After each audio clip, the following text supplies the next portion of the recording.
आणि आज आमच्या वडिलांचा वैकुंठवासी गुरुवर्य पांडुरंग कारंडे महाराज लाभ वैकुंठवासी गुरुवर्य पांडुरंग कारंडे महाराज कराडकर यांचा 86वा जन्मदिवस आहे. पण ते हयात नसल्यानं त्याची जयंती ही 86वी आहे. आणि त्याच दिवसाचं औचित्य साधून मी घारापुरीला जाहिरात देऊन आलो. गेट ऑफ इंडियाला नारळ दिला, घारापुरीला नारळ दिला. ज्यांनी पहिली पावती फाडली प्रेमा बाळाराम घरत त्यांना पण श्रीफळ दिला. आणि आपल्या घरातल्या पांडुरंगाच्या चरणी ही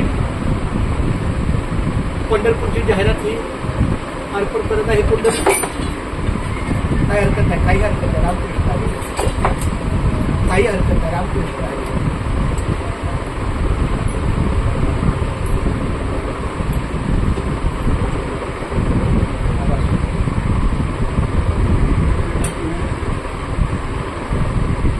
काय हरकत नाही.